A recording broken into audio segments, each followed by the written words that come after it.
El presupuesto es una herramienta de gestión y como tal debe permitir adecuarse a las realidades y a los momentos que pueda estar pasando bueno, en este momento el país, cualquier otro país, ¿no? O sea, como tal, el documento se va moviendo en función de igual que el de la casa, ¿no? O sea, si en un momento determinado ocurre alguna situación imponderable, vamos a dejar de efectuar algunos gastos para llevar a atender aquello que acaba de aparecer con prioridad, ¿no? Se enfermó un niño en la casa, que tienen mascota, de repente entienden que de repente si la mascota le pasa algo también va a ser parte de una preocupación. No sé, se genera un accidente en el hogar, se rompen las tuberías, lo que fuera, ¿no? Va a llevar a que aquellos gastos que comúnmente se habían programado para ejecutarse en el mes se alteren, incluso llevando a la necesidad de recurrir a algún tipo de crédito que les permita salvar el impasse temporal, ¿no? En todo caso, eso ocurre también en el país.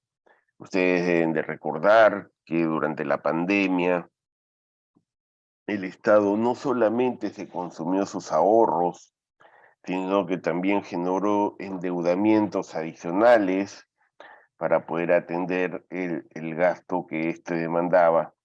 Incluso llegó a retraer recursos de varias entidades que por efecto de la pandemia ya no iban a destinar ni iban a poder desarrollar los gastos que se habían programado inicialmente para poder darle respuesta a, a las demandas que se habían presentado.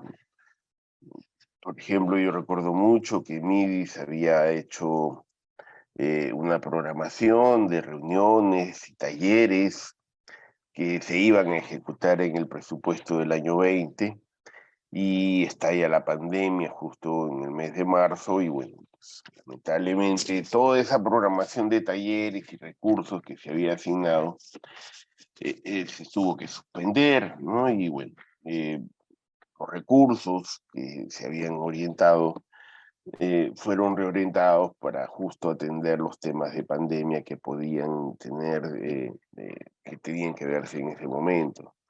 Entonces el presupuesto es factible de ser modificado. Hay reglas, obviamente. Uno no hace lo que quiere porque tiene que entender que el presupuesto es una autorización de gasto del Congreso. Eh, Nuevamente, ¿no? El Ejecutivo hace una propuesta de proyecto de documento presupuestal de lo que quisiera gastar. Pero esta es sometida al Congreso, ¿no? Va el Ejecutivo, lo expone, le dice, mira, vamos a hacer esto, esto, otro, estas son las cosas que queremos hacer, ¿no? Esto es parte de los programas, y va a cada sector, y expone ante el Congreso, ante la Comisión de Presupuesto, y les va diciendo pues todas las metas que están contenidas en el documento presupuestal que están sustentando, y el Congreso al final toma la decisión de aprobar o de repente si está en desacuerdo, pues lo observará en su momento y no le dirá, no, ¿sabes qué? No estoy de acuerdo con el presupuesto que has presentado, etcétera, ¿no?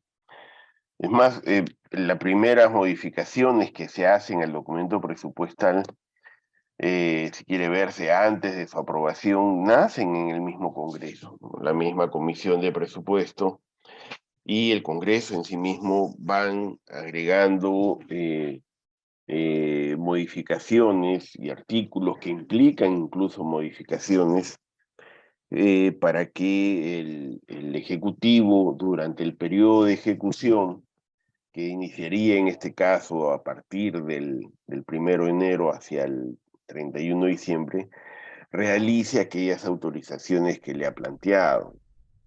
Y para ello, pues, dicta normas, plantea propuestas que puedan, de alguna manera, eh, exceptuar, llamémoslo así, de algunas restricciones que la normatividad ha establecido, ¿no? Como por ejemplo habilitar las partidas de gasto en personal, o modificar algunas líneas de gastos que puedan estar restringidas, y que necesariamente pues podrían llevar a que se recompongan algunos temas como por ejemplo los programas presupuestarios. Eso es parte de lo que se va considerando en la regulación normativa, dado el poco tiempo que pudiera tener de repente el Congreso para hacer las modificaciones de manera regular en los anexos de la ley. Entonces le va poniendo disposiciones y le va diciendo que va a sacar recursos de un lado para otro y aquellas que no puede, pues las va poniendo en los anexos de la ley, ¿no? Eh, la última que estaba viendo, si uno mira las disposiciones que han incorporado, pues por ejemplo el Tribunal Constitucional le dice que hay 7 millones en su presupuesto que le va a permitir eh, incorporar algo de 40 plazas en su cuadro de asignación de personal y con ello dar solución seguro al problema de personal que debe tener esta organización. Y para ello lo autoriza pues a hacer modificaciones y cosas que normalmente están prohibidas en este momento, ¿no? Entonces, o de manera tradicional, ¿no? Eso es parte entonces de lo que el Congreso le aprueba, pero nuevamente, para llegar a esa decisión de aprobar, el Congreso se pone de acuerdo y vota sobre el proyecto presupuestario. Y al final le dice al Congreso, ya que esta es la propuesta que te voy a autorizar de gasto. Y bueno, pues siendo así, el Ejecutivo debiera ejecutar ese presupuesto. Sin embargo, hay ciertas decisiones que el Congreso también ha dado como facultad para que el Ejecutivo pueda hacer cambios y puedan operar sobre estos temas, ¿no? Y le autoriza entonces el Congreso. Entonces también le dice, ok, revisemos un poco la Constitución, ¿no? Y la Constitución señala y dice, bueno, pues toda modificación al presupuesto debiera hacerse de acuerdo a la forma en la que se aprueba.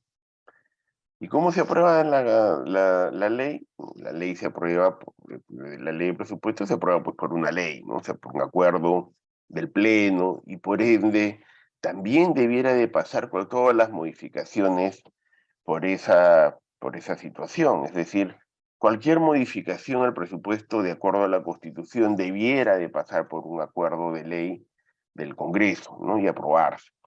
Sin embargo, el Congreso también ha entendido que su capacidad de poder operar la gestión del presupuesto y a fin de no limitar que las entidades públicas puedan desarrollar correctamente sus tareas, le ha dado ciertas flexibilidades para hacer modificaciones.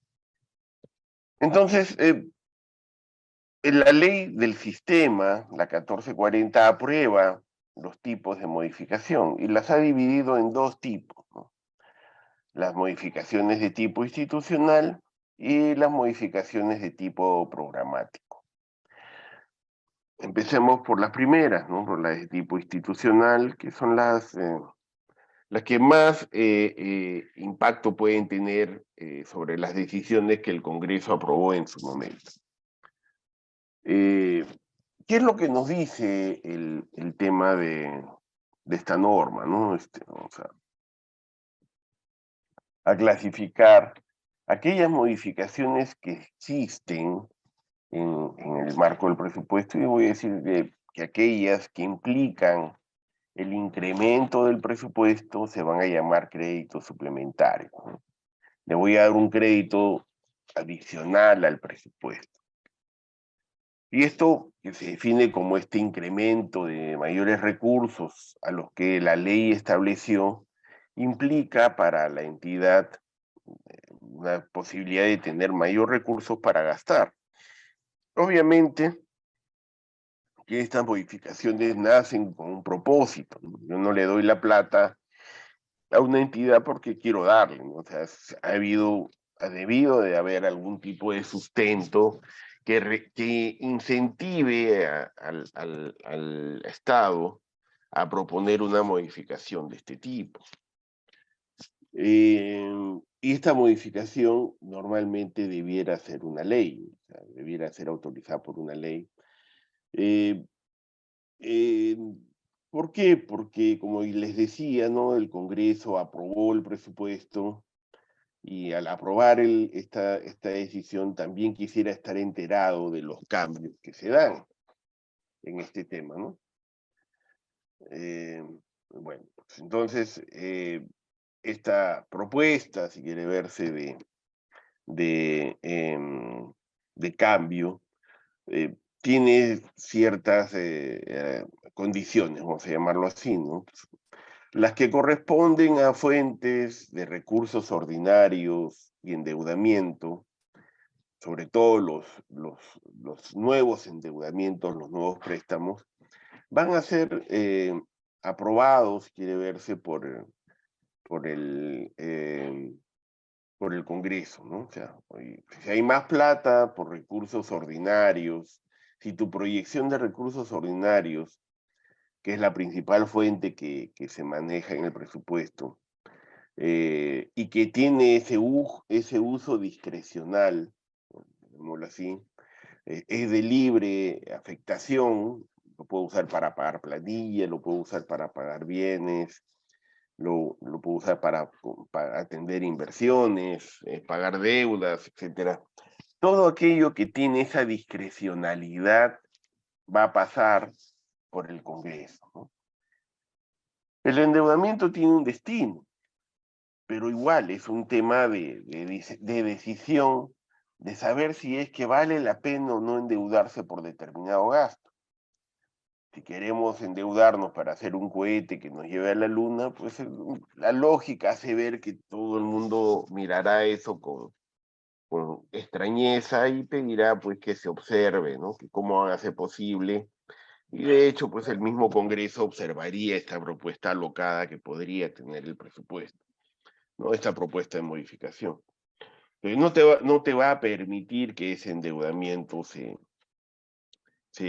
apruebe, ¿no? En todo caso, le dirá, pues cambiemos el destino, si hay esta voluntad de endeudarnos, vamos por atender otros temas que son de repente más prioritarios para la sociedad que ir a este tema, ¿no? Imagínense el presupuesto del año 23 ya aprobado y esta demanda de recursos que implicaría este posible adelanto de elecciones tendría que entrar necesariamente como un crédito suplementario al marco regulatorio, como una primera opción, ¿no? Podría ser una primera opción, que no sabes qué, vamos a endeudarnos, voy a pedir un crédito porque el proceso electoral es algo temporal y bueno, pues en línea de lo que está pasando, la coyuntura merita que veamos un crédito, ¿no? Que al final lo vamos a pagar todos, obviamente, ¿no? Pero la decisión de iniciar el proceso de gasto es parte pues del marco que va a tener seguro una ley eh, que tendría que ser aprobada por el Congreso para facilitar todo este tema de la asignación de los recursos para ello pues el Ministerio de Economía va a hacer la propuesta, ¿no? Eso es simplemente para poner un ejemplo de por qué estos recursos que tienen esta, llamémoslo así, disponibilidad libre de poder ser afectado, pasan por una aprobación del Congreso, ¿no? Los otros créditos, las otras fuentes de financiamiento, por ejemplo, los recursos directamente recaudados, las donaciones y transferencias, o los recursos que ya están previamente determinados en su uso, como puede ser el canon, como puede ser el impuesto municipal, como pueden ser los mismos impuestos municipales, que entran y solamente pueden financiar gastos de gobiernos locales, pues de alguna manera ya tienen un destino, ¿no? Y por eso se han considerado como recursos determinados. Las donaciones son propias de una entidad, o sea, si una entidad recibe una donación en efectivo, pues seguro va a ser para alguna intervención muy puntual que aquel donante quiera dar. Deben de recordar ese famoso jeque que llegó a ver a un niño estudiando en una vereda, alumbrado por un farol de la calle, y decidió construir un colegio, ¿no? Pero él no puede venir a construir un colegio porque quiere. Hay reglas, el Ministerio de Educación le ha dicho, y ¿sabes qué? Tú no puedes hacer eso, y por ende debes de tener em, em, eh, quieres que el colegio se haga, pues danos los recursos a nosotros y nosotros lo vamos a incorporar para dar el marco, porque no lo puedes poner donde quieres, tiene que haber una ubicación, tiene que estar a zonas alejadas de otro colegio para no duplicar, etcétera, ¿no? En todo caso, eso ya será parte de la discusión que tendría el sector de educación para implementar su política educativa, ¿no? Y su desarrollo de sus objetivos en temas educativos. Eh, Sin embargo, ese dinero, pues el jeque seguro le da esa educación ya, pero yo quiero que hagas un colegio. No me importa si lo vas a hacer acá, pero quiero que este poblado sea el beneficiado de este colegio. Una donación con cierto destino, cierta orientación, que no puede ser reorientada para otro caso, ¿no? Y los recursos directamente recaudados, bueno, son propios de la entidad, ¿no? Bueno, ahora aquellos que a partir del año eh, 2023 ya los perdieron, bueno, pues ahora esos se van a convertir en recursos ordinarios y ya perdieron, si quiere verse, el concepto de sostener lo que siempre le hemos llamado nosotros a la gallina de los huevos de oro, ¿no? O sea, el incentivo de recaudar va a estar siempre dado porque la posibilidad de tener un mayor ingreso a la entidad siempre le permitía tener algún tipo de discreción sobre algunos recursos y poder mejorar sus condiciones de trabajo dentro de la organización o su equipamiento, ¿no? Dentro de las posibilidades que el ingreso le generaba, ¿no? Abrir nuevas sedes, mejorar las propias instalaciones y los ambientes de trabajo, para obviamente pues brindar un mejor servicio, ¿no? Ahora eso se ha convertido en recurso ordinario y bueno, va a pasar en la etapa de aprobación como parte de lo que debiera ser un marco de regulación tipo crédito suplementario que tendrían que pasar por el marco de una ley, ¿no? Yo no he visto dentro de la ley de presupuesto alguna disposición que exonere al tema de esta forma de presentar el tema de, de incorporar el recurso si no fuera por una ley, cuando es la fuente de recursos ordinarios, ¿no? Sí he visto un artículo que dice que el economía evaluará en su momento si es que los ingresos corresponden a darse o entregarse, pero no dice la forma en la que se va a dar el recurso. Y hasta el momento, por la ley del sistema, tendría que pasar por un recurso o un crédito suplementario. No he visto todavía la ley de equilibrio, quería revisarla, pero no he tenido tiempo. Sin embargo, de repente por ahí también hay un marco de excepción. Habría que ver si es que por ahí han sacado alguna línea en especial, ¿no? Bueno, esto es con respecto entonces al tema de los créditos suplementarios que permiten que estos presupuestos se incorporen.